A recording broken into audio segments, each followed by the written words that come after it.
In the next 30 minutes, the fervent prayer for help as the United States President Donald Trump freezes a staggering 150 million United States dollars of financial assistance to the Republic of Ghana.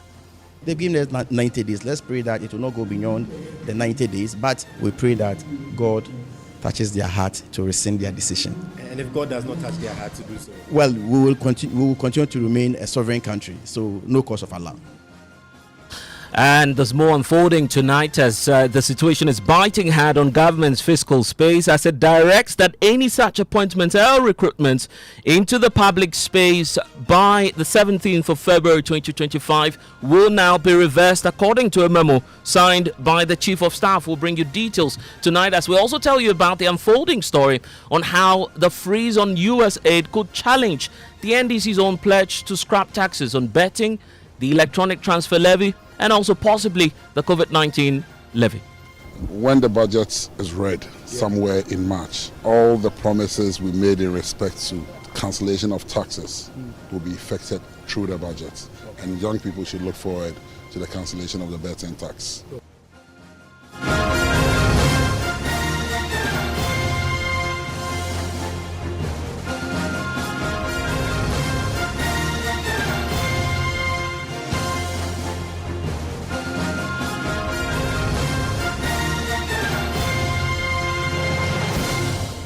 And top story, as always, is brought to you by Telecel, connecting energies and holy insecticide spray and coil. Enjoy a holy sleep. I am Blessed Sogah. And as we all know, the saying goes that when America sneezes, the world indeed catches a cold.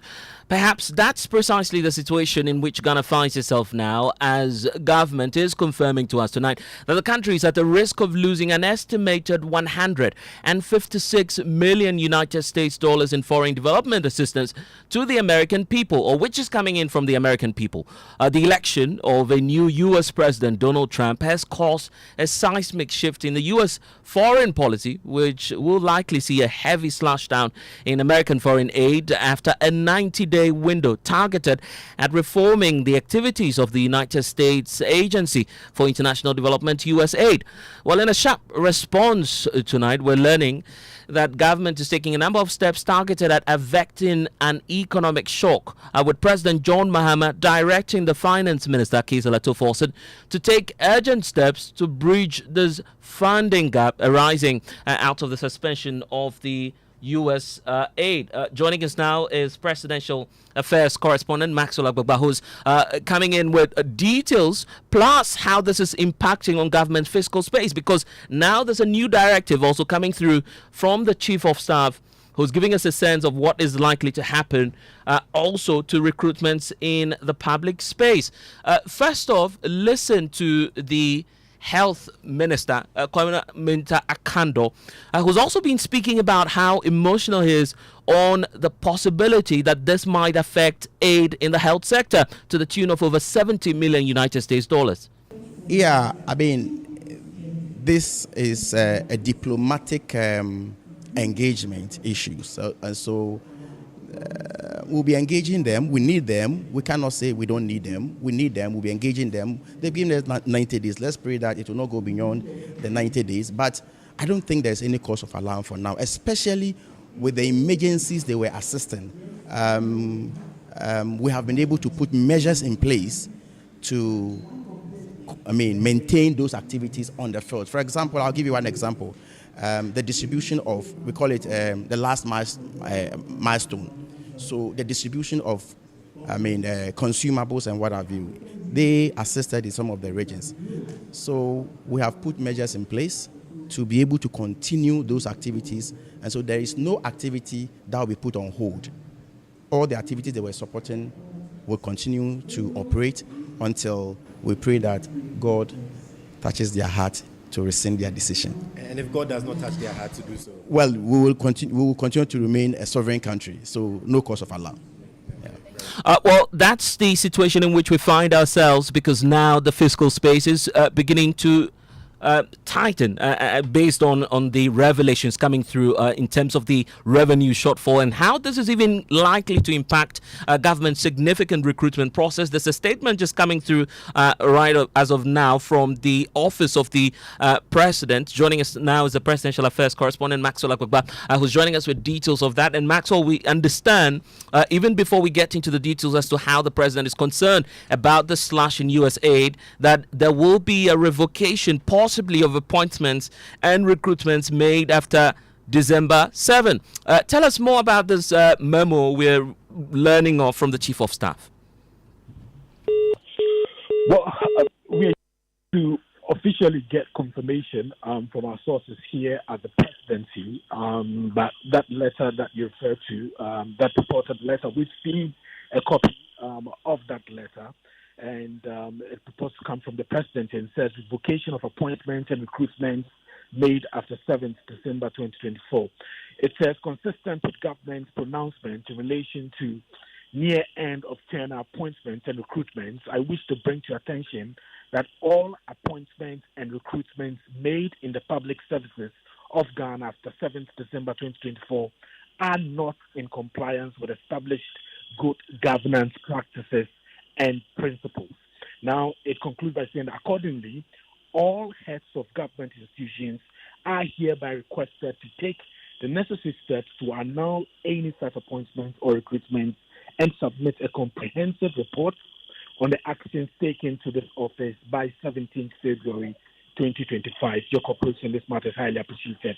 Signed by the Chief of Staff, Julius Debra. But I must state that we are just to get the official confirmation on whether this letter indeed is emanating from the office of the president signed by the Chief of Staff. But that's the letter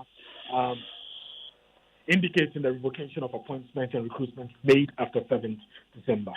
And the fear for many is because this is stemming from international developments as to how the fiscal space may be further tightened for the government, which is now receiving the IMF team this week. In fact, they're present in the country as we speak, and also the decision by the United States government to freeze aid to the tune of up to $156 million to the people of Ghana. Explain to us why the president is alarmed about this development in the first place.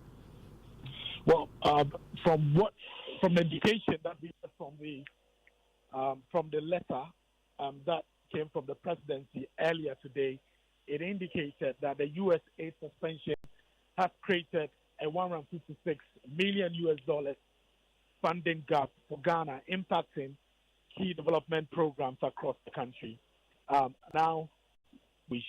And the challenges posed by the aid freeze. Now, in response, we are told the government is actively seeking alternative funding solutions to sustain critical initiatives in education, health, and infrastructure without interruption. Blessed. And how about health? Because in the health sector, some 70 million plus is also at stake. Yes, Blessed. We are told that of particular concern, according to that statement, of particular concern to the president is the impact of the projected $78.2 million shortfall that would adversely impact such critical interventions as malaria prevention, maternal and child health, family planning, reproductive health, nutrition, and the fight against HIV/AIDS, under which availability of antiretroviral drugs, testing, and prevention programs are threatened. Now, of course, you know that across the sub-Saharan Africa, there's a lot of worry among many African governments that the treatment of millions of people living with HIV could still face, disruptions as a result of this aid freeze, President. And in the wake of all of this, government is giving us what their posture will be, that in the next 120 days, major tax handles will be scrapped. Unfortunately, or coincidentally, the task force on the 120-day task force, all compact for the government, has been meeting the president, where they are still insisting that they will proceed with scrapping all of these tax handles in spite of the international developments. Tell us about your interaction with some of the members on this task force, and will we see the likes of the COVID-19 levy, the e-levy, and the betting tax strapped? Yes, indeed, Blessed. After that meeting today here at the presidency, we had interactions with some members of the task force who gave us the clearest indication that indeed the president is committed to fulfilling his promises and fulfilling his 120-day social contract with Ghanaians, and that they'll stick to the timeline. And I spoke to the Minister for Youth Development, George Oparo-Addo, who said that he's confident and optimistic that that definitely is going to happen as promised by the president. About three of them: the National Apprenticeship Program, Okay. the Ejumera Program, Okay. and partly the CODES Program, the 1 million CODES Program. It is young people that will be trained to undertake these programs. And so these three programs specifically falls within the mandate of the Ministry for Youth Development and Empowerment. Yeah. And we know you've been in office for just some days. Do you think we're making progress in that regard? We've made a lot of progress. Yesterday I presented a working paper to Dr. Valerie Saya on how we intend to go about implementing and launching some of these programs. And so clearly we are making a lot of progress, and I want to assure everyone that we'll meet the 120-day targets His Excellency has set for the good people of this country. Okay, great. What about aside from the one that comes directly under your ministry, what about the other ones you think this government is making progress? When we did a 30-day mandate, you realize that a lot of the things we promised in the manifesto that we're going to do have already commenced. And so clearly, we've ticked the boxes, we know what we have to do, and I want to believe strongly that everybody around that table is committed to seeing to that vision of His Excellency President Mahama. And so we will definitely meet the targets come the 120 days. And on that day, we'll have a ceremony where we'll be ticking the boxes and telling Ghanaians what we promised and what we've delivered. Okay. This one doesn't fall directly under your mandate, but it's something a lot of the young people are looking forward to. That's the scrapping of the nuisance taxes, particularly the betting tax. When the budget is read somewhere in March, all the promises we made in respect to cancellation of taxes will be effected through the budget. Okay. And young people should look forward to the cancellation of the betting tax.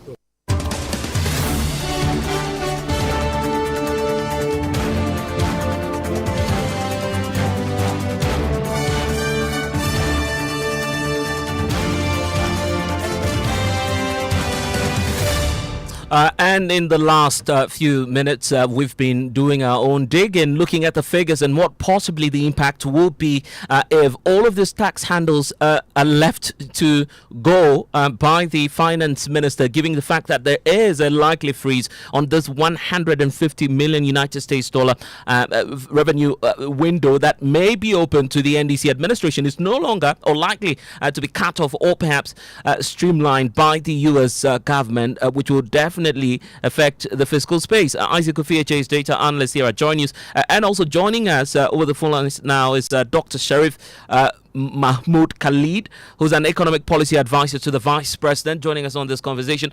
We're bringing in two academics shortly to help us, find out what the way out will be for government. But Dr. Khalid, thank you for spending some time with us here on Top Story. Good evening. It's good to have you with us. And just hold the lines for us, because we've done our own analysis on what possibly the impact is. And Isaac, bring us up to speed with that. 150 million United States dollars likely to go. What's the alternative? Blessed, the health sector is really important. I mean, when it comes to aid, one place that you really need to keep an eye on is the health sector, because this is a sector that about 18% or close to 20% of its budget comes from donors, and majority of that goes into capex and goods and services and all of that. I mean, if you look at the the expenditure right now in terms of the tax cuts and then also what we are likely to lose, we understand that the former proposal to the US aid was somewhere around $140 million. But government is updating the figure and saying that if this pause continue, we could be losing 156 million. Yeah. And now we are trying to compare this to the tax cuts, right? There are three of them that we've been, tracking using data from the 2024, budget. In terms of the COVID-19 levy, if government decides to scrap it this year, it means that we are forgoing some $258 million. Now, e-levy will forgo some $176 million. Betting and gaming tax we will be foregoing $110 million. If you add all of that, that's $544 million. Compare that to what we are crying over now, $156 million versus $544 million. Almost. And in all of this, we're getting the assurance from the minister that by all this will March, go. all of this will go Absolutely. away. Yeah, I mean, if you compare this to what we are letting go, we are letting go $544 million, and we are crying over $156 million. So at the moment, that is the situation. Government. Kofi, in fact, let's clear this off the table. Yeah. You'd have to stay with us all throughout. And Dr. Khalid, I believe this is where the bigger question arises as to what your government would do differently to plug these feather holes, because the president is already directing that steps be taken by the finance minister to plug the first one, which is the 156 compact with the US. Yeah, I mean, as you could see, the president has done the right thing by issuing a directive. And by doing that directive, what it means is that it's injecting confidence into a system that I have a hold on this. And I've directed the rightful man with the job who can assemble a good team together to actually fix or ameliorate the situation, i.e. the finance minister being directed to actually find a stopgap to this. So that has been initiated, and that is in motion as of now. How does that, sufficiently assure the people of Ghana that we're not going to be robbing Peter to pay Paul? You have a huge, revenue leakage to plug. Then you have to also make up for the promises you made to scrap all these tax handles. I'm looking for practical solutions here. You seem to be talking about what's politically ideal for your party. No, not that. I mean, if we were talking about what is politically ideal, I'm sure we would have kept all of the monies that your correspondent has said that we'll be scraping off in terms of these nuisance taxes. And there's no indication actually, as you want to rightly indicate, that there's going to be a case of robbing Peter to pay Paul, because there have not been any indication of tax rise. There have not been any indication of actually even maintaining the taxes or the nuisance taxes that have been promised to be scrapped off. So I think there's not a case of robbing to pay Peter Paul here, but what is actually happening is that effective directive has been given to inject confidence in the system. There's a lot to explore in this regard. You look at reallocation of domestic revenues, you could look at leveraging on crowdfunding initiatives, you could look at re-engagement with international financial institutions, and also exploring other alternatives funding sources. At least these are all on the table to look at. At least what's on the table, at least on paper, for the NDC, and Isaac, correct me if I'm wrong, is that the NDC has committed to renegotiating the IMF deal. That hasn't taken off yet. So I'm wondering how you'd be, working all of these through. But Doc, just hold on for me, because also joining us tonight is Professor Lord Malco Yavuga, a political economist and development expert at GIMPA. We also do have Professor Godfrey Bokpin, finance and economics expert at the University of Ghana Business School. Thanks to you both, Prof, for joining us. But Professor Bokpin, I just want to start off with you, because we're learning the IMF team is also in town. This is happening amid the international development on what the US is planning to do. And then government says they'll still scrap the taxes. That's going to be between a rock and a hard place for the government now, isn't it? No, not at all. I do not hold that view. Those taxes must go, consistent with the promises that the president made to the people of Ghana. And it will not systematically undermine our development outcome. Look at it this way. I think let's not position these tax cuts as losses. Let's position these tax cuts as incentives being written by the government to businesses, to households, to promote consumption, to promote businesses. If you look at it from that perspective, you will see these tax cuts as an investment that will generate multiplier effect that will benefit the economy overall. If you are looking at growing the digital economy and you eliminate the e-levy and the Momo uptake picks up and the Momo operators make more profit, they will pay more taxes, employment will be generated. In any case, bear in mind that whilst we look at these tax cuts as losses, instead of looking at it as big incentives, this country, we have been granting incentives annually, through tax exemptions, to selected businesses and companies to the tune of between 3 to 5% of our GDP annually in the past 25 years. These are losses. Right. These are tax expenditures.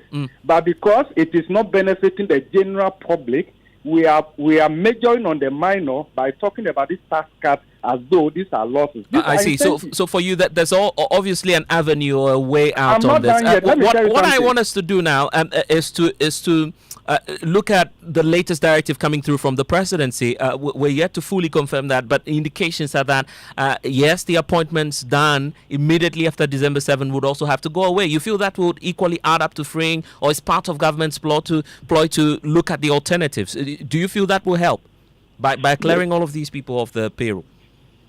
We have to look at that critically, but more importantly, we have to look at other big-ticket expenditure cuts and efficiency we have to explore. Let me give you an example. Our current president, during the campaign, told us that cabinet retreat was costing this nation, taxpayers, 5 million Ghana cedis.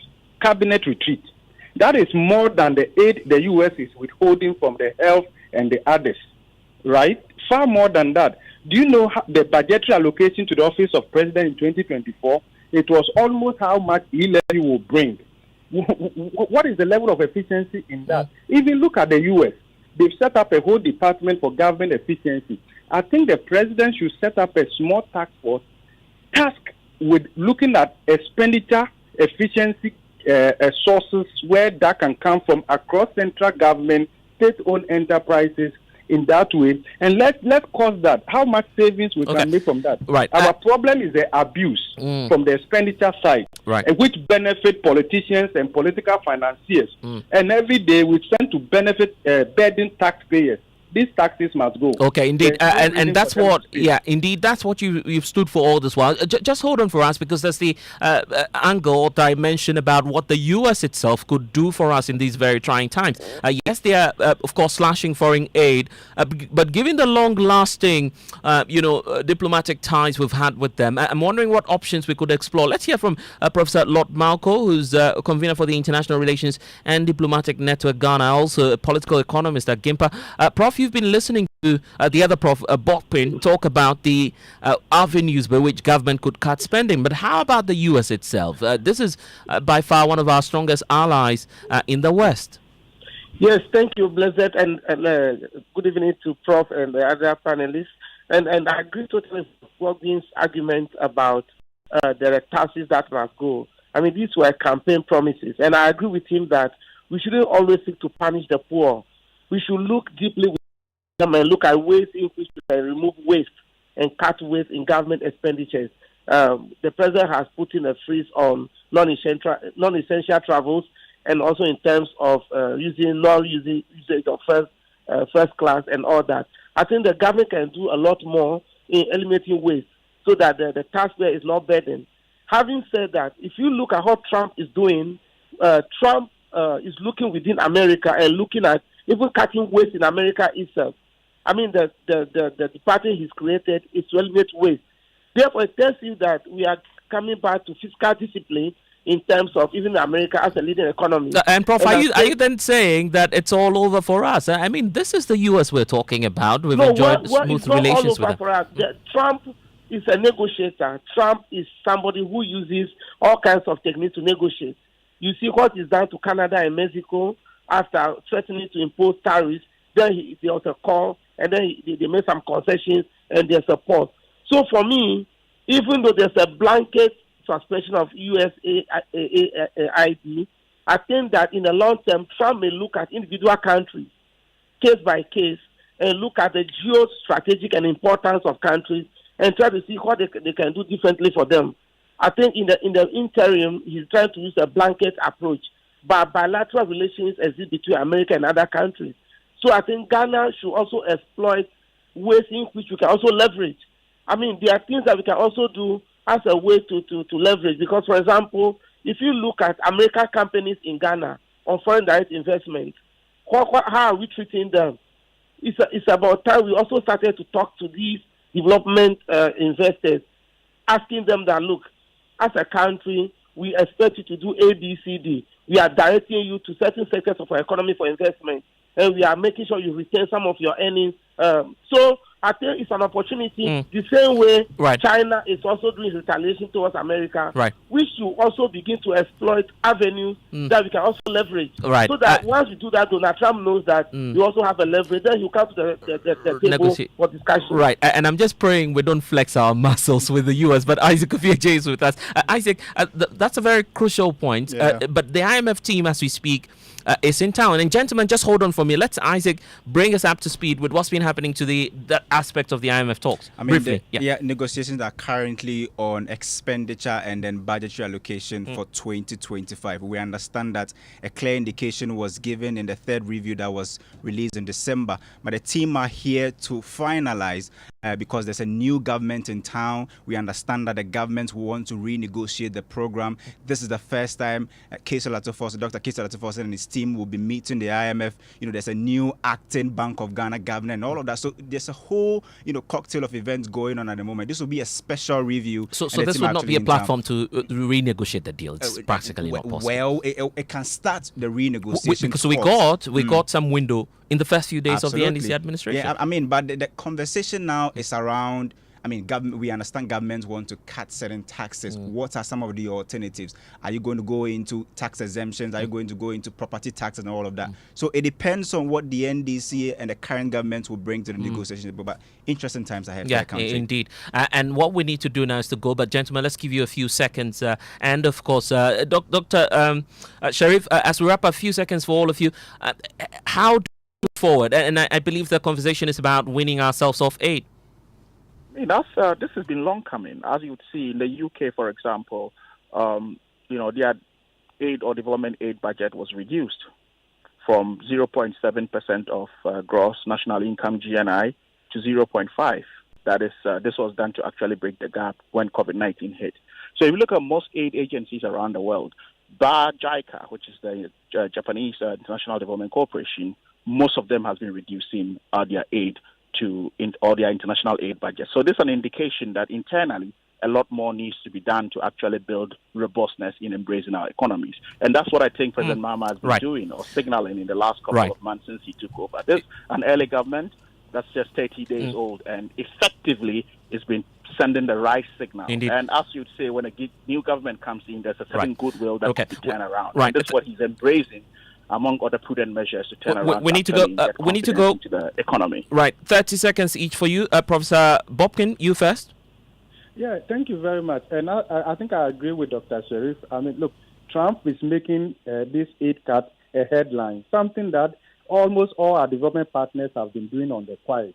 They've been scaling down significantly, even though Ghana is a donor-darling country. Check the statistics and all of that. We should have seen this long ago. And I want you go back to the Ghana Beyond Aid document, and you will see the thinking of the country with respect to aid and all of that. So aid is not going to be there, and even across even our traditional partners and all of that. Right. But of course, remember that when we talk about aid, it's not only coming from the U.S. I see. We also have aid that comes also in the form of concessionary funding with some those loans priced significantly below market rate and all of that. So from the IMF, the World Bank, and the others. So we should look at other alternatives. I see. Also in terms of our relationship with Grateful. partners.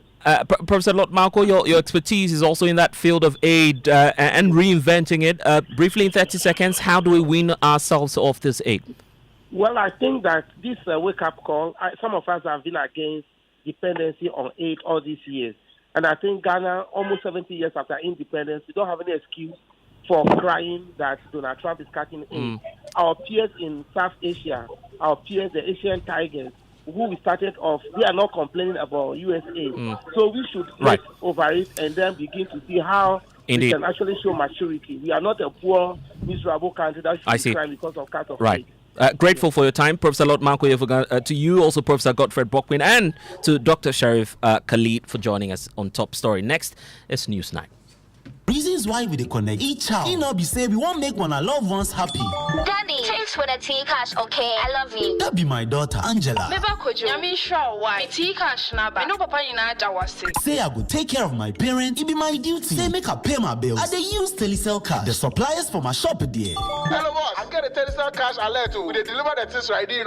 And they make them happy because I fit pay them directly to the merchant number for any network talk. Then sort my people out with Telecel cash for free. If one a family parties, then business partners they happy. It be they make one a connection strong. Carry Telecel cash, send money, gives your people for them a Telecel cash wallet store. Any day, anytime. It be free. Make you save money. Tap cool. Then make your menace smile. Anytime you go carry Telecel cash, send them money. Telecel, connecting energies. Couldn't sleep at night. Mosquitoes will be whining my ears, bugging me all night long. Till I got a remedy. Now I'll be spraying them away with holy insecticide spray. Me I go spray them away with holy insecticide spray. When I sleep, me dana my dog with holy insecticide spray. Holy mosquito coil, holy multi-purpose insecticide spray. Dana kron kron. For bulk purchase, call 0302 681582. This advert is FDA approved. He's here, uncle. Oi, you man, look at you, all grown up, innit? So good to see you, fam. I miss you so much. So good to be back home, bruv, innit? I can see a lot has changed, mate. Home sweet home, innit? Sit down and let me serve you something delicious. The food is looking good, fam. Of course, some things never change. Just like how Gino tomato mix still gives my food that rich color and unique natural taste every time. Hey, sister. Papupun sanwan kasa. Just like I remember. Inquire. Jollof ne die. Jaika. Eye danka sankasa. Hey, ente duane na ma ukasa na sisa sisi. Say Gino die. Efie. This advert is FDA approved.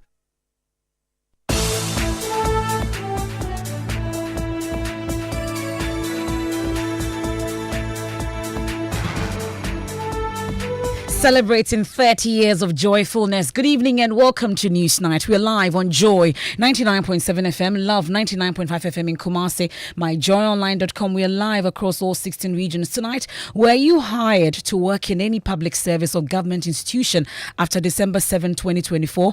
Gather round because I have news for you. The Chief of Staff has ordered the revocation of all such appointments and recruitments in a matter of 1 week. Stay with me. I'll give you details of that. Also, police on manhunt for thugs who disrupted the Council of State elections in the Ashanti region in an election that has been fraught with chaos, withdrawals and postponements.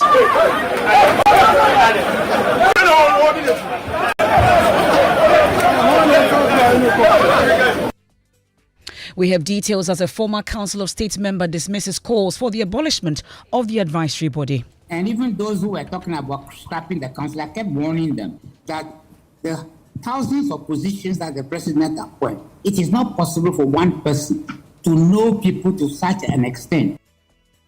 We have details of that and work diligently to ensure my promises for the first 120 days in office are fulfilled, the words of President John Mahama.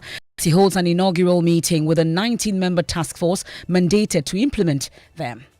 So all of you are supposed to focus on your sectors and work so that we achieve all the targets that we set ourselves in the 120-day plan. The Senior Presidential Advisor on Governmental Affairs is the chair and leading that effort. So you have to work closely with her so that we can make sure that we are faithful to the mandate that the people of Ghana gave us. We'll get to hear from some members of this committee, and tonight anti-corruption campaigners intensify calls for the passage of the Conduct of Public Officers Bill and establishment of a specialized anti-corruption court as the public perception indicates corruption has worsened over the past year after 4 years of stagnation. We want to see experiences and action. So yes, COPO is important. It needs some modification to capture all the things we are concerned about, and specialized fast-track courts, I call them. In business, unionized transport operators deny reports of push for increase in fares. And in sports, Kumasi Asante Kotoko vows never to resume participation in the Ghana Premier League until requests for enhanced security measures at league centres are adhered to by the GFA. We have details of that, and I'll take you to Parliament, where minority there is fighting suspension of implementation of Roads Authority Act, demanding action from government.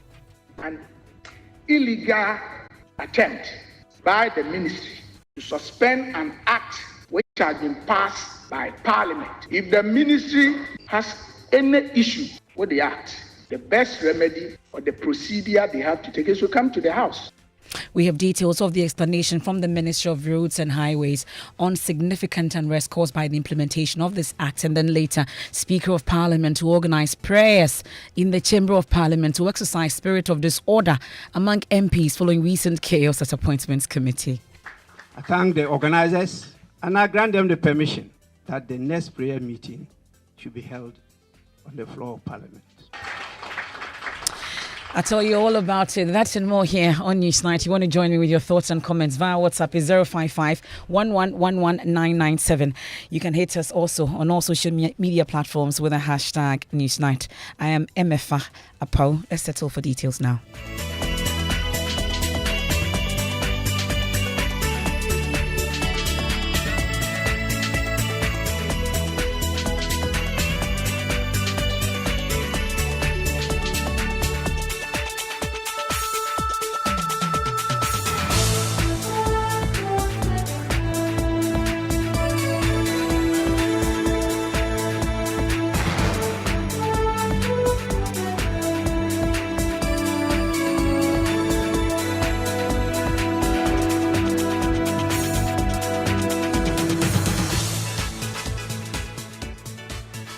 And this is your home of independent, fearless and credible journalism. Let's digging now. And if you were hired in any public service or government institution after December 7, 2024, I told you earlier, I bet you've gathered round now because I have news for you. The Chief of Staff has ordered the revocation of all such appointments and recruitment in a matter of 1 week.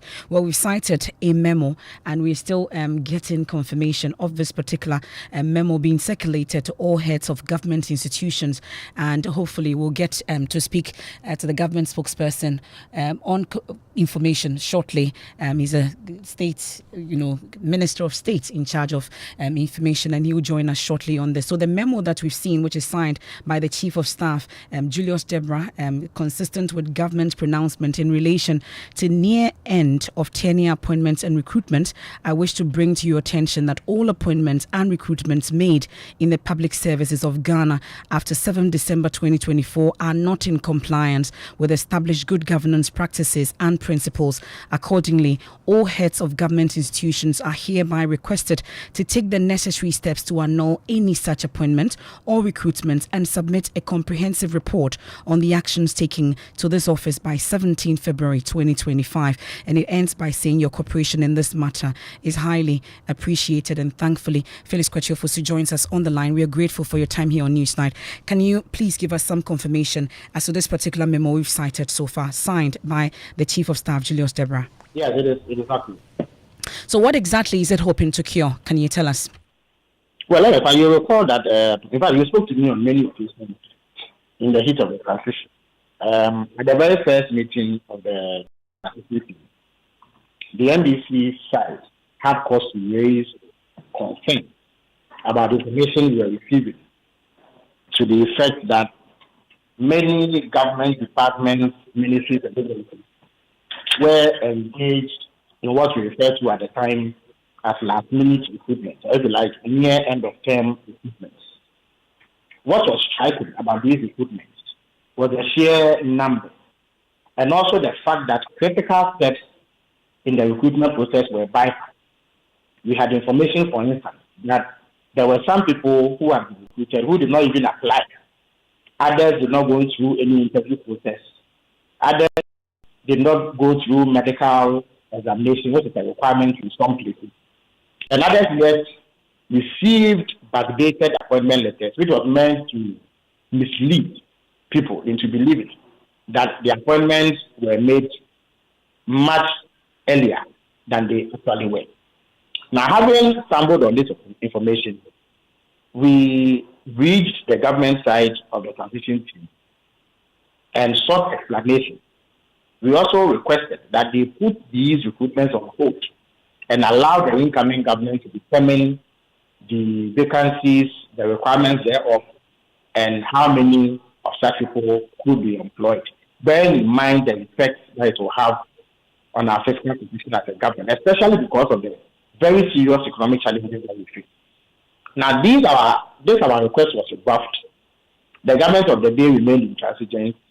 They insisted that they had the power to do so, despite the obvious irregularities that the processes were forcing.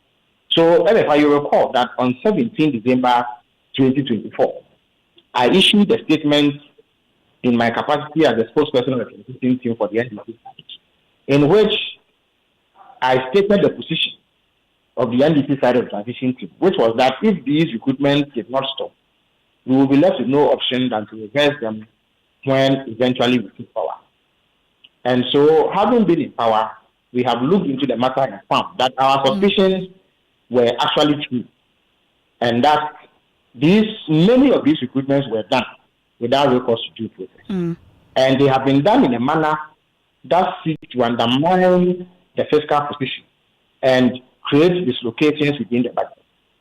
And so the chief of staff has sent word to all these ministries, departments, and agencies to ask to reverse these recruitments, pending the use of due process to do any future recruitments that must be. But I'm wondering, how many recruitments are we looking at in terms of figures, and how many persons? They ran into the thousands. And you recall that in our various engagements during the transition process, we noticed that there were agencies that on their own were recruiting hundreds of people through very irregular processes. So the numbers are quite huge. So as it stands now, so you're saying that thousands of persons are affected when it comes to this particular revocation? Thousands of persons have been recruited irregularly and through processes that could best be described as the exhibition of bad faith on the part of the previous government. So the question then remains as to, will these positions remain vacant, or it will be filled by your own persons as you go through the legal recruitment process, as you may want to put it? I don't know what you mean by our own person. What there is Ghanaians who, on the basis of specific qualifications and skill sets, may be periodically employed into the public sector. But these are Ghanaians that have already been recruited into these positions, though. Yeah. But being Ghanaian is not sufficient reason to use irregular processes to get employment. If you are Ghanaian and you do things contrary to law, your being Ghanaian will not absolve you of sanctions. So, at the appropriate time, if government determines that it is necessary to do further recruitments, it will be done. But due process will be used, and no Ghanaian will be precluded from participating on account of political affiliation or something. In fact, even those whose appointments have been revoked would have the opportunity to go through proper processes to be recruited. To the extent that they meet the requirements that are laid down and go through the proper processes, there will be no difficulty with engaging them. But how about issues of maybe possible legal cases or legal action that may be taken against the government? Because there are some who say that they are duly qualified, they've gone through the processes, and they were recruited legally, some will say. We are fortified in the knowledge that the right thing is being done. Okay.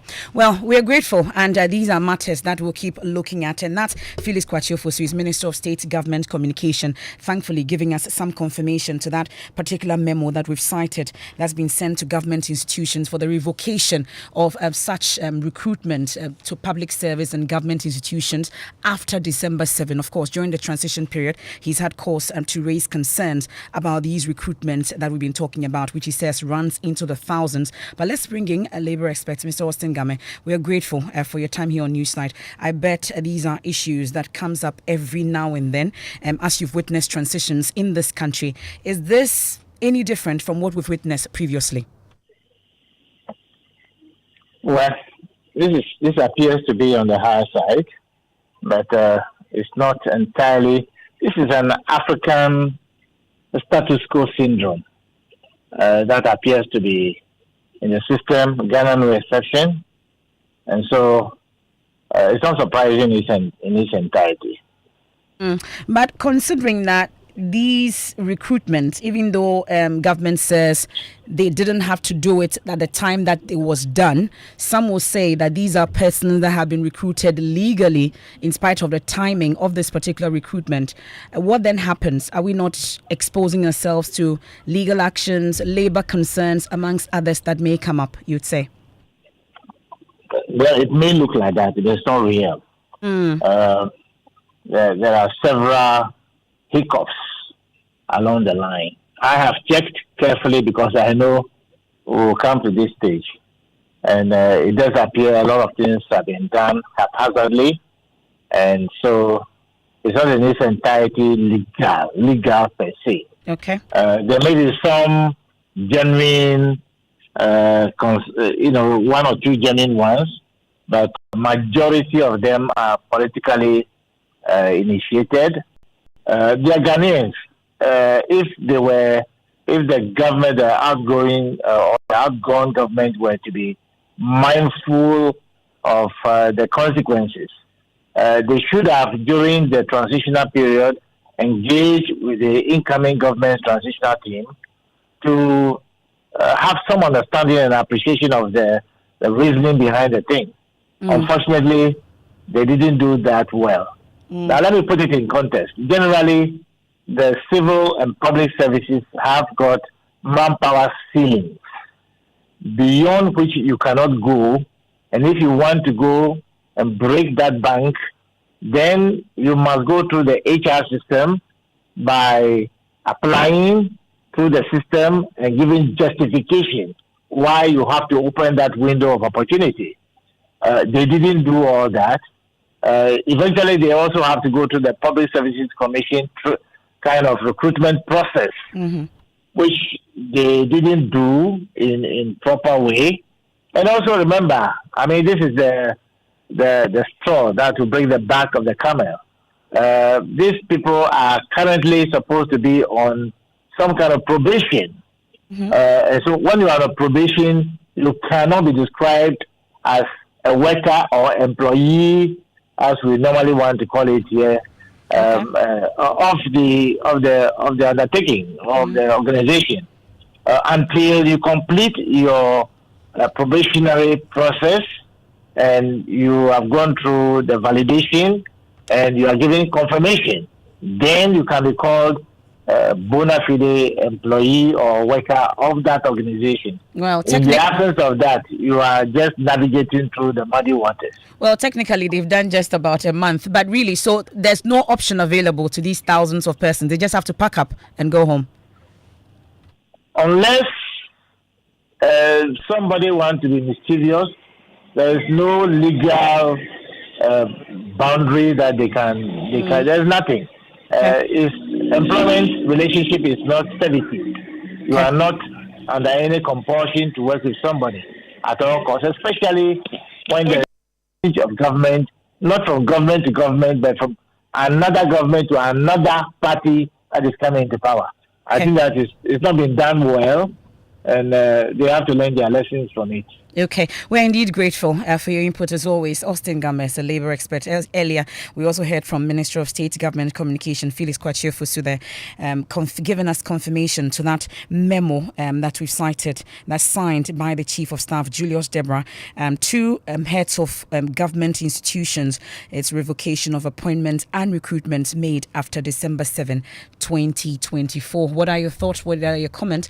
You can send them via WhatsApp. It's 055-1111. 997. Now let's check on the Council of State elections that were held today.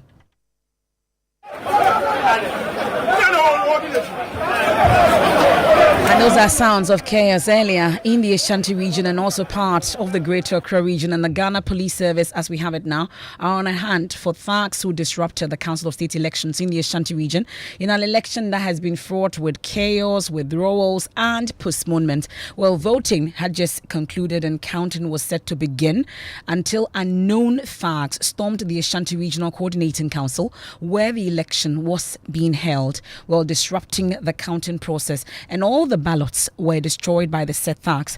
The Electoral Commission officials present were compelled to flee the scene as a result. Well, the police has since begun that hunt for the thugs, and my colleague Michael Ashali joins me in studio with details of that statement. Let's talk about the police statement, Michael. Well, Emefa, quite short, but it goes straight to the point. It says that the Ghana Police Service has launched a manhunt for a group of thugs who stormed the Ashanti Regional Coordinating Council and disrupted today's Council of State election elections in Kumasi. The police are currently reviewing all available footage to identify and arrest the perpetrators and bring them to justice. And Emefa, that's how it ends. Okay, that's a brief statement from the Ghana Police Service. Let me take you to where the action all unfolded. And Nanaya Jima witnessed this. Our Ashanti Regional Correspondent, Love FM's Nanaya Jima was there for us. Nanaya, how did it happen? Give us a blow-by-blow account. So from early in the morning, these people I met at the entrance of the EC, the Regional Coordinating Council. The police at that time were checking accreditation before people get access to the area. These people had a confrontation with the police. According to the police, they had no right to be there. They had no accreditation. For that matter, the police was restraining them from getting access to the voting center. So after that, some of us, the media and other people, had access to the area. The people were still left outside.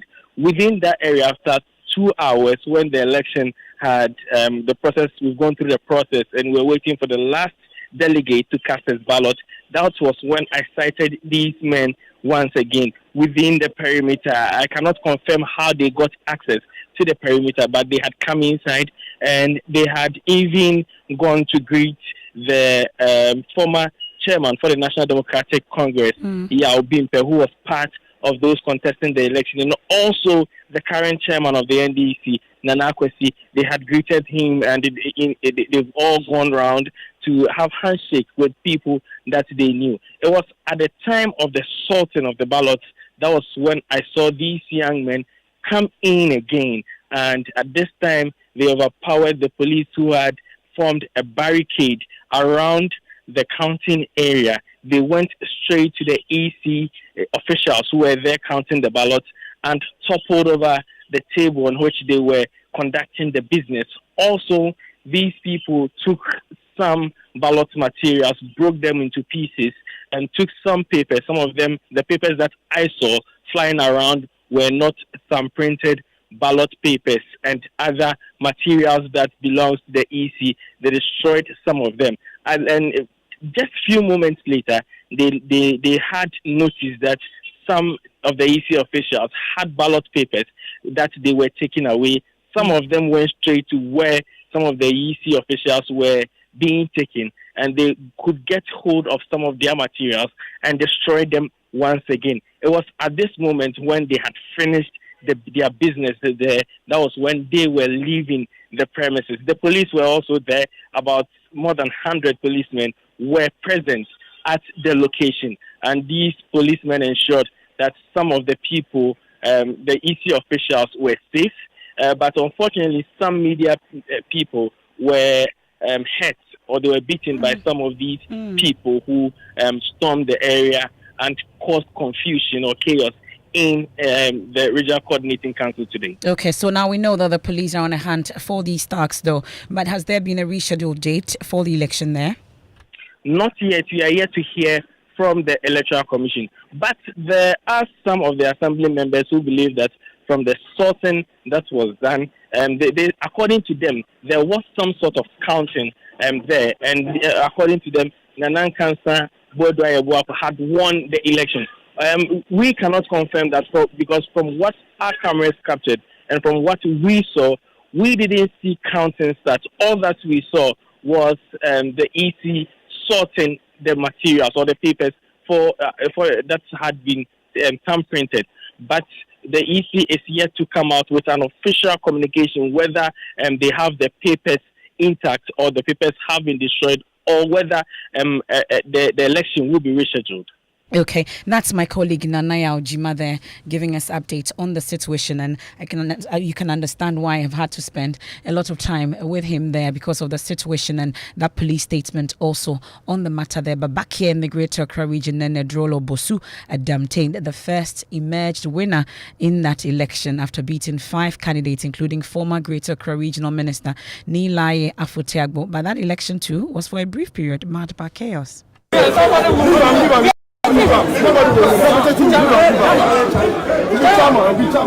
these are sounds from that election earlier today, and Collins Frimpong witnessed it all, and he's safe and sound. Joins me in studio. Collins, what really happened?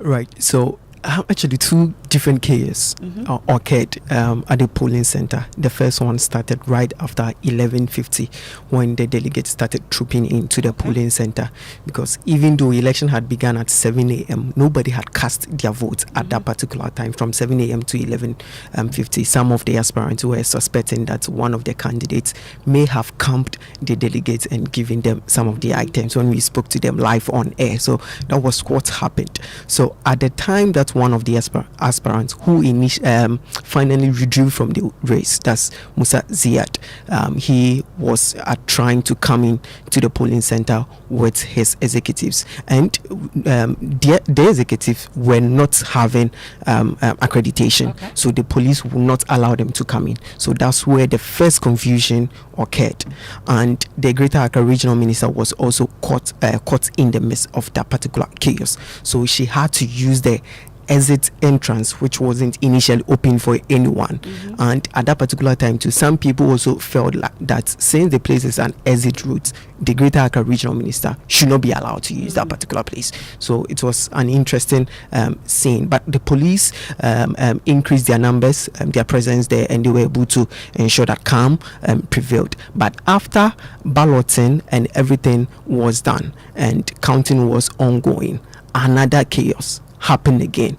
And if you've seen the footages, if you go on our social media platforms, you are going to see a lot of them where some of the police officials and some of the delegates were falling down. I really don't know what really happened, but I believe that one of the candidates' supporters felt that they were losing, so they had to do something to disrupt the proceedings. But because of the number of the police personnel there, they were able to ensure that peace prevailed again. But after that, the local governance minister was present, Ahmed Ibrahim was there, and he felt that this is a normal thing that happens in an election. All we needed was to make sure they get a rep for Greater Accra, to be able to constitute the Council of State, for the president to go ahead and get the power to proceed with forming his government. That was the mandate given to us, and that is exactly what has been delivered. I'm so happy with the process. I'm happy with the conclusion. Whatever has happened, I'm so happy with it. So far, so good. Elections, losing election is not an easy thing. No, I've lost an election before. If you lose, if care is not taken, somebody went to the polling venue with his vehicle.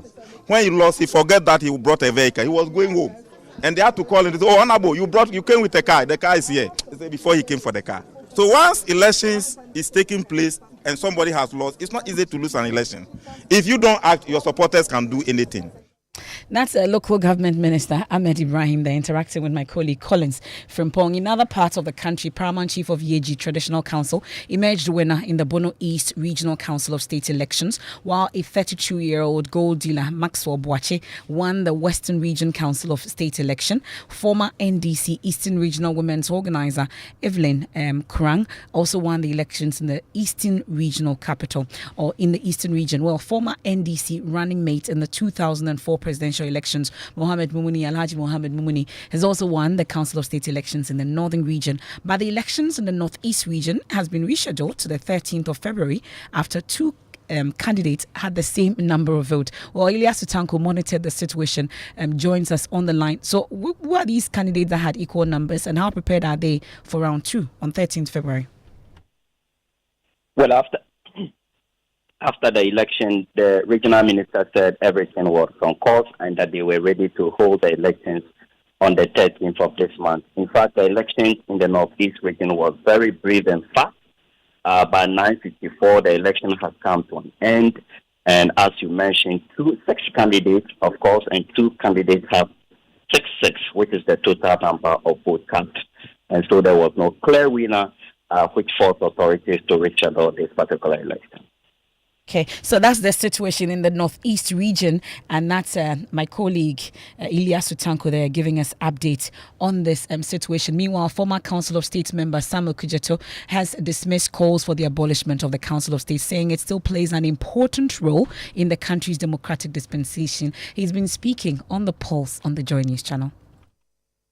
Talking about scrapping the council, I kept warning them that the thousands of positions that the president appointed, it is not possible for one person to know people to such an extent as to be putting them into certain positions. He hasn't got the machinery for it. So it is in the interest of governance, good governance, that those things were set up. And I'm sure that we can try and reform it and do it well for the interest of the country and for the benefit of the citizens.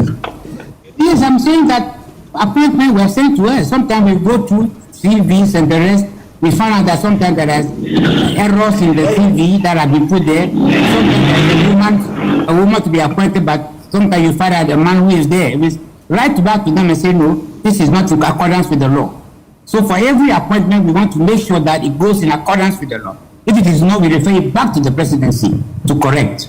All right. We've done that many, many times.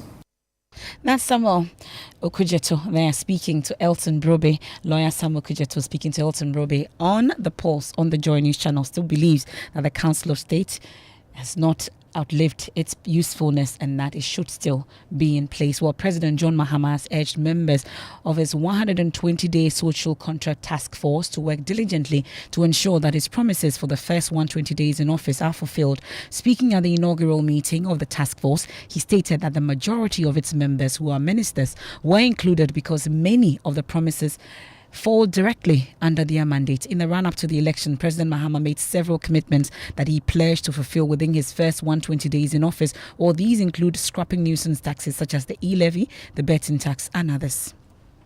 The findings of this report make for sober reading. They reveal the scale of financial leakages that have caused. Of course, several of these things are sectoral, and so it was not possible to conduct this meeting before the ministers of the various sectors had been vetted and sworn in. And so now that you've been sworn in, of course, some background work has been taking place quietly. And now that you've been sworn in, this meeting is meant to focus sectorally on the things that fall within your sectors. And that's why you've been chosen. Many of those issues are within the sectors that you are ministers of, so that we can hone in and make sure that we achieve them on targets. Some are 90 days, some some were 14 days. Assemble a full cabinet within 14 days, we achieved that. And then some are within 90 days. Others necessarily must go with some things. For instance, the removal of some taxes and rationalization of taxes can only be in the budget, because you need to do revenue measures and put those tax instruments before Parliament. So all of you are supposed to focus on your sectors and work so that we achieve all the targets that we set ourselves in the 120-day plan. The Senior Presidential Advisor on Governmental Affairs is the chair and leading that effort. So you have to work closely with her so that we can make sure that we are faithful to the mandate that the people of Ghana gave us. And we'll now discuss the nitty-gritty and look at where we have reached. Some of the things like the National Economic Dialogue, the Planning Committee is working on. The Constitutional Review, we've set up the committee, and so that work is happening. The Minister of Education, who was amongst the earliest to be sworn in, has already moved quite fast with the issue of the National Educational Review. And so for those of you who were sworn in later, look into your sector ministries and the promises that we made, and then work as quickly as possible with the Senior Presidential Advisor on Governmental Affairs to be able to achieve those targets we've set ourselves. So that's the purpose of this meeting. That's President John Mahama earlier at the Jubilee House, and giving us some updates on what exactly that task force is expected to do when it comes to the execution of the 120-day social contract. And the countdown is on. It's time for business. George Wiafe is here with the very latest. George, what's up? Well, days around the corner. Do you have a gift for me? Of course, you know you have a special place in my heart, and therefore, when it comes to Val's Day, definitely you would be recognized on a day to express and show love to very lovely people like you. It's okay, you for now. Let's do business. Well, coming up, unionized transport operators deny reports of a push for increase in transport fares. A following meeting with the sector minister and banking consultant, Dr. Benjamin Amwa, wants more to be done to sustain the cedi's recent recovery against the US dollar. The business news on Newsnight is brought to you by MTN Business. Welcome to the new world of business. Kingdom Books and Stationery, your number one stop shop for all your office essentials, Synthesis tanks and Pepsodent Herbal and Charcoal. The other day, I visited Kweku at his spunky new office to congratulate him on opening his business. And man, was I impressed. The business is just moving quick. The sales, customers, everything is just working seamlessly. The secret? He said, it's MTN Business Broadband. In this fast-paced environment, we need fast and reliable internet to support all business types. No laggy online meetings, great download and upload speeds, impeccable business management systems, all inclusive. I mean, you can have it all. Sharp! I signed on immediately. To enable your business stay ahead and stay connected, make sure you're signed on to the best internet made just for businesses. MTN Business Broadband. Sign up today on broadband.mtn.com.gh and manage your account on my MTN app. Call 0244 308 111 for more information. We are good together everywhere you go. Son, we are so proud of you for setting up this hospital. I really love those hospital beds and waiting chairs. By the way, did you import them? No, Dad, I didn't. I actually got them from Kingdom Books and Stationery right here in Ghana. Wow. We also bought our office supplies, safes, executive desks and chairs from Kingdom, and they gave us expert advice on how to set up our office. Guys, that makes 3 of us. I also got our sofa and bedroom sets, plus our dining hall furniture for our new home from Kingdom. Wow, Mom, that makes 4 of us. I usually get my stationery items from Kingdom. And my teacher also mentioned that our classroom furniture was provided by Kingdom. So there you have it. Whenever you're thinking about setting up an office or acquiring furniture for your home, etc., Kingdom Books and Stationery should be your first point of call. With over 40 years experience in the industry, we stock and supply a wide variety of globally sourced office and home furniture, stationery and equipment. Visit our head office, Osu Akwaje, or our office near the Osu Stadium. We're also in Tema Community 1, opposite Olam SHF, Kumasi KNUST campus, UCC Cape Coast, and now at the Marina Mall, Airport City. Or call us 0302 764101, 764209, or 762792. Visit our website www.kingdomgh.com.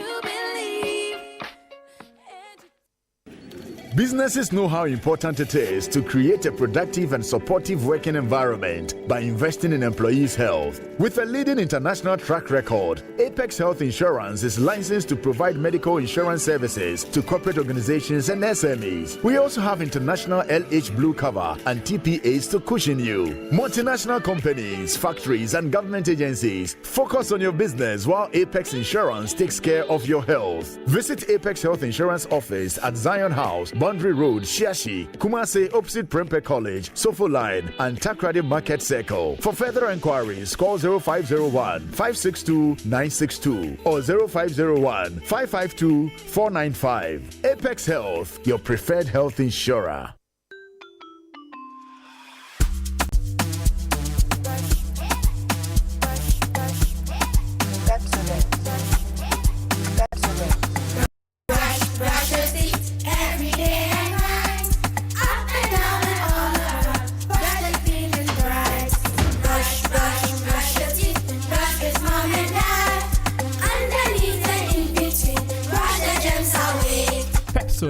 Cavity protection.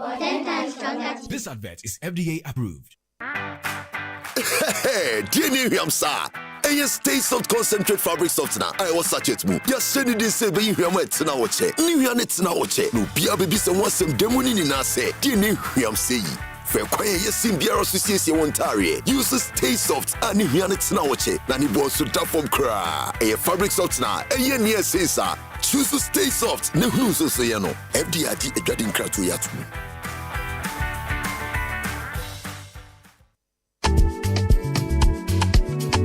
Yafini give us the vibe. Now, Inshona Chili makes you thrive. Yes, so it's time to enjoy, Charlie. Buy or renew your motor insurance and boom! Free work bonds and airtime for your sweat. Who don't like enjoyment?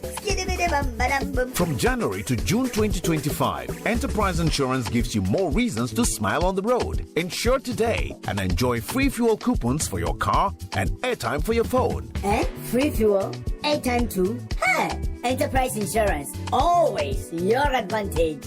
Insure not chilly. It's simple. Insure and enjoy. Ready to secure your peace of mind and experience the fastest claims payment? Visit any of our branches or agency outlets nationwide. Connect with your insurance broker or enjoy the convenience of buying your insurance online through the Enterprise Advantage app today. Terms and conditions apply. Enterprise, your advantage.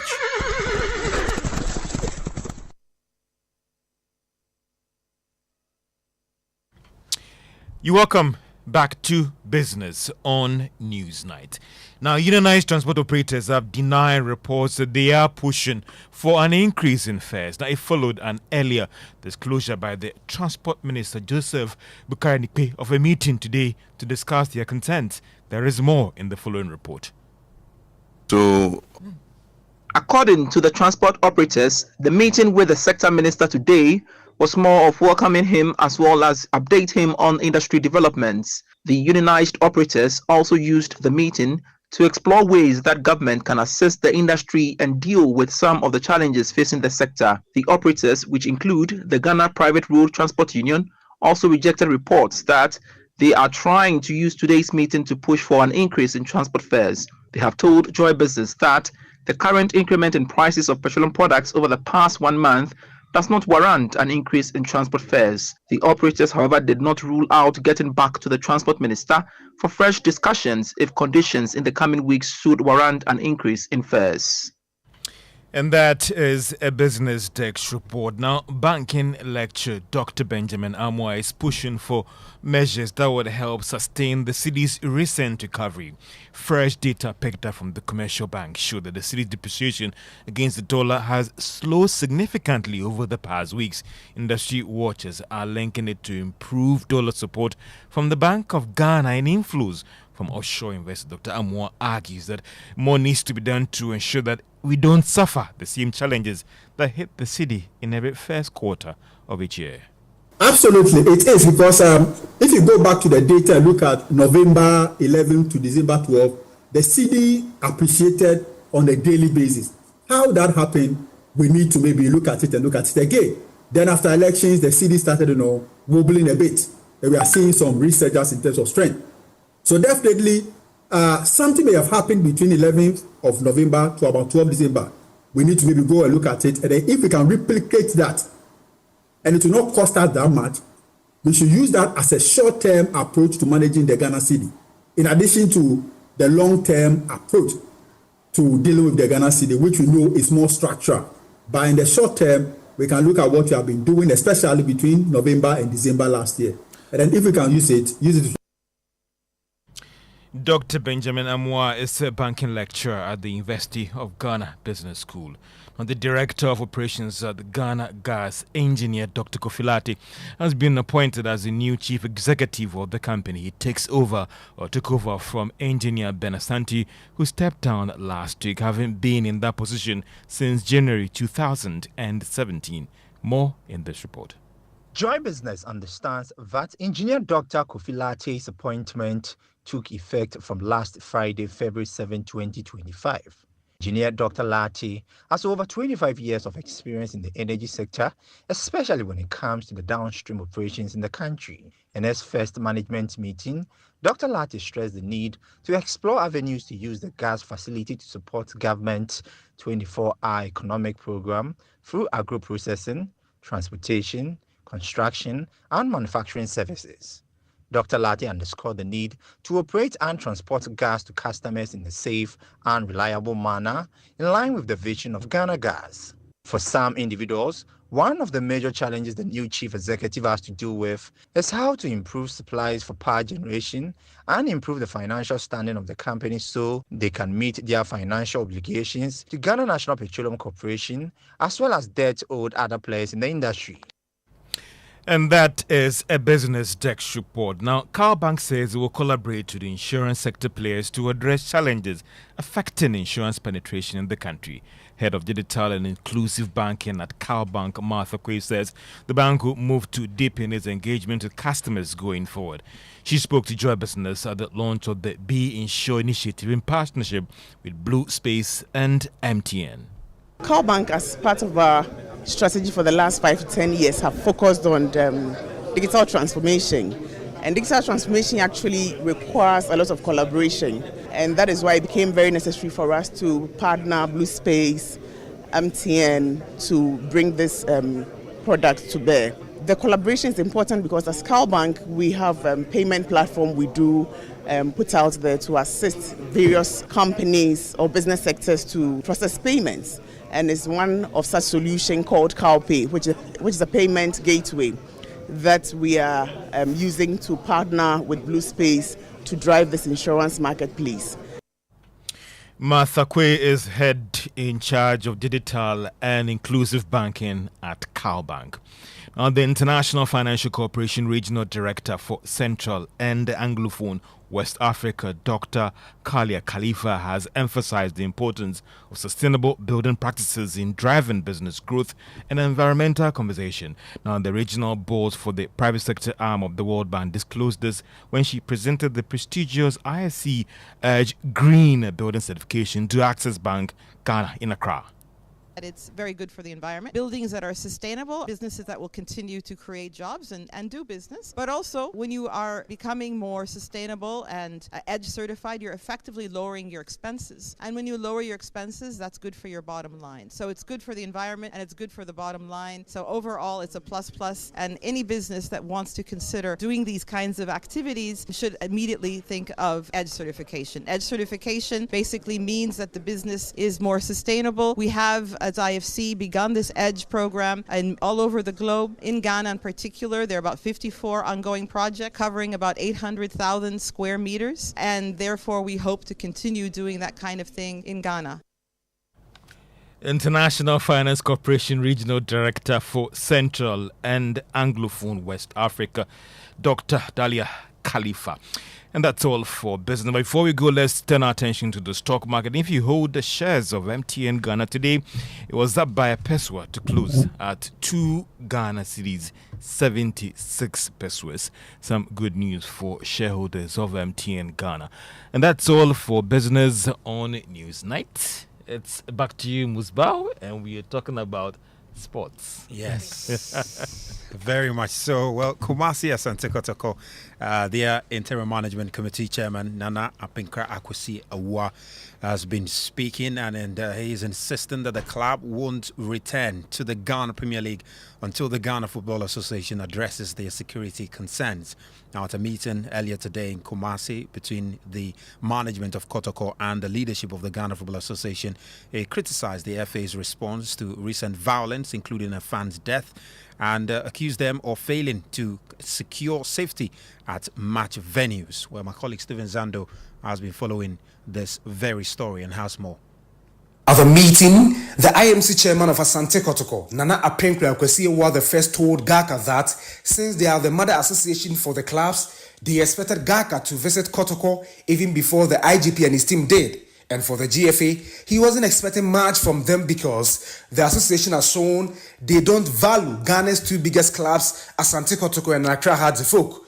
He, however, stressed Kotoko and Hearts of Oak will now force the GFA to respect them and that they won't be part of the Ghana Premier League until strict security measures are put in place to ensure fan safety at match venues. In an interesting turn of events, the IMC chairman of Kotoko, who was not happy, made it clear to the GFA officials that they don't want the chairperson of the Safety and Security Committee of the GFA, DCOP Liyadonko, to be part in any case involving Asante Kotoko since she has shown her biases towards the club. GFA Executive Council member Nana Odro Safo at the meeting revealed Keto Kweku has not been seen fronting engagement in the aftermath of Nana Pole's death because the GFA couple is unwell and currently not in the country. With Love FM in Kumasi there. Well, Emefa, just a quick update on what's happening tonight in the Champions League. Is the knockout round playoffs already happening in Paris Saint-Germain and Brest. PSG leading by 2-0. But later at 8 p.m, big game, Manchester City taking on Real Madrid in that crucial first leg playoff at the Etihad. And of course, we've got live commentary on here 103.9 FM with the Joy Sports team there. Are you tipping Man City or Real Madrid? Man City. Yeah, all the way. Okay. Let's see how it goes. I'll be tuning to hits this evening for live commentary. Now, let me take you to Parliament, and the minority have described as illegal the decision by the Roads and Highway Ministry to suspend the implementation of the National Roads Authority Act. While the act merged Ghana Highway Authority, the Department of Urban Roads, and the Department of Feeder Roads. But few weeks into its implementation, the new Roads and Highways Minister Kwame Govins-Agbodza caused the suspension of the act last week, delivering an urgent statement on the floor of the House. Former chairman of the Roads and Transport Committee and MP for Achim-Swedro demanded urgent action from Parliament to remedy what he described as an illegal act. 2025, which was issued by the Ministry of Roads and Highways. And, Mr. Speaker, the subject is suspension of the implementation of the National Roads Authority Act 2024, Act 1118. Mr. Speaker, this is an act which was passed by this House in July 2024. Mr. Speaker, Article 93(2) makes it clear, and the authority or the legislative powers is vested in the hands of this House. Mr. Speaker, it is, and with the act, the best remedy or the procedure they have to take is to come to the House and make sure the proper thing is done. Well, Roads and Highway Minister Kwame Govins-Agbodza himself was on the floor and offered a rationale for his decision. If I look around the room, I have worked on that bill more than anybody in this room to pass it, including himself. Mr. Speaker, this is the fact. The bill has been passed and assented to. Its implementation has generated significant unrest between the entities under the ministry, feeder roads, urban roads, and highways. I had the opportunity to meet at Deba with all the agencies. The conclusion is that we suspend the implementation and carry out further consultation with them with respect. Mr. Speaker, for instance, they raised the issue about who becomes the head of NRA. Currently, as we speak, Mr. Speaker, the Director of Urban Roads is now the acting Chief Director. He still holds on to the position because he hasn't handed over to anybody as the substantive director. He has been suspended. It's just 2 weeks that you have been in there, a month that you have done this. I'm not saying we are replicating what you have done. Mr. Speaker, there's no ill motive with it. It's basically to make it work better for the people who the law has been made for. So I appreciate him raising the issue, but maybe he would have realized that in few weeks' time, I was going to engage the Committee of Road and Transport in Parliament if it's properly so formed. That's the Roads and Highway Minister Kwame Govins-Agbodza there. And let me bring in Parliamentary Affairs Correspondent Kweku Asante. What was the Speaker's direction on this matter, Kweku?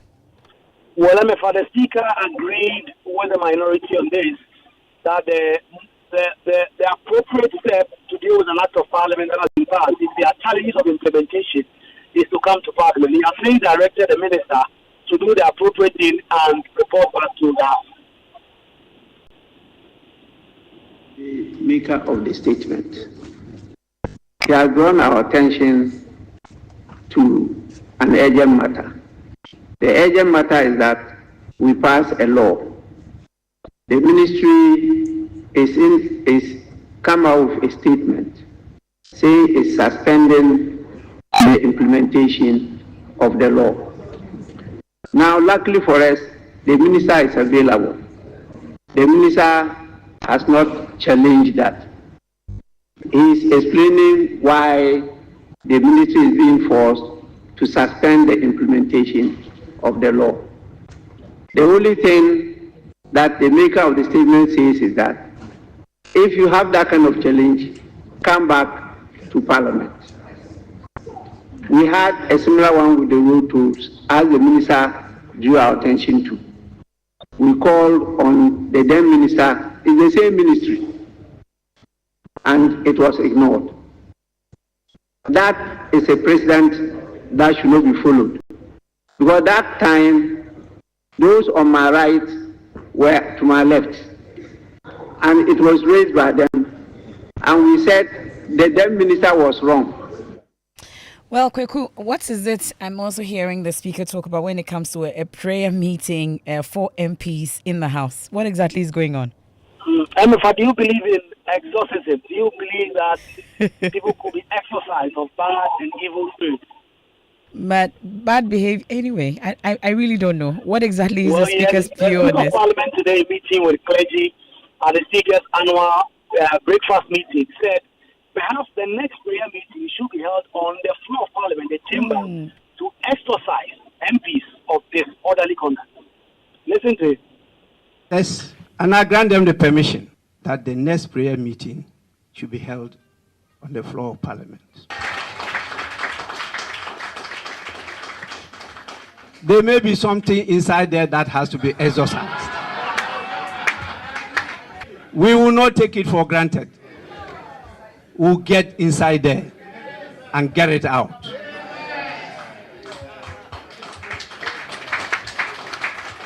Where I sit, and these great men and women come to me in private, the way they present themselves is different from what they do inside.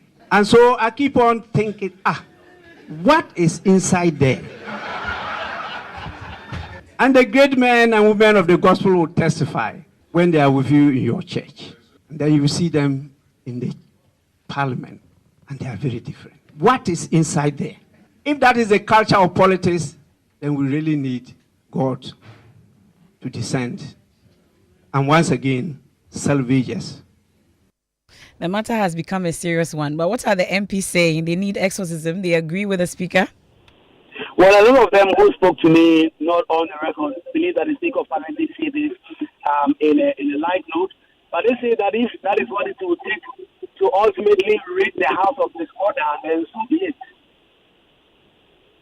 I was wondering why anytime I'm out of the seat, there's trouble. Immediately I hand over disorder. I'm never present when you have those things. I remember just last week when I was moving to my office, I handed over to my second deputy speaker. Immediately he sat and started. Members were on their feet singing and saying so many things. I was still at my lobby. I didn't know whether to rush back to come and take over. And that would not show good leadership. So I restrained myself and watched all that happen. Why? And sometimes when wise men speak and people don't listen, these are the consequences. There's good reason why the country differed from other countries and decided that the speaker must be, one, not a member of parliament, two, impartial, not neutral, impartial. So when you give a decision that people sitting on that chair can be partial, you've created disorder. I will be quoting decisions that I spoke against, and you people moved with the mob, and they became decisions of courts and rules in this house. That's Speaker Alban Bagbing ending tonight's edition of News Science. Some of your messages that you sent in. Musa Batwena Swasi says His Excellency John Mahama is well within his mandate to fulfill his 100-day promises, and the opposition should hold off on their criticism and allow him to work. We have this one from Kotoka Courage in Anglonga. He says, I just want to use your platform to congratulate. Okay, he's congratulating a candidate, well, on winning the Council of State, election. And Senna says what the Chief of Staff did to revoke last-minute appointment by Akufo-Addo is a good move, he says. And Samin Kumasi says, is democracy really a curse to Africans? Just election of a member into the Council of State and it's turned chaotic. He's wondering. And Elder from Sunyani says, in fact, to revoke employment of Ghanaians would have been a bad act on the side of the current government. However, in 2017, worse of this happened.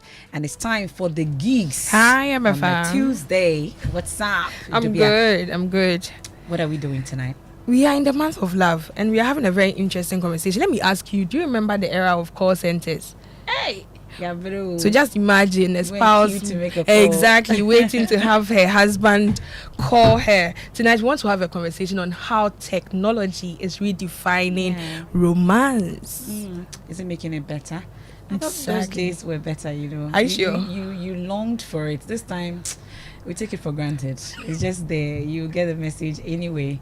Those days when you queue and you get it, it becomes something that you cherish. It means a lot. Well, you want to stay for that evolution on Geek Squad. I am Emefa Apawu. Have a good evening.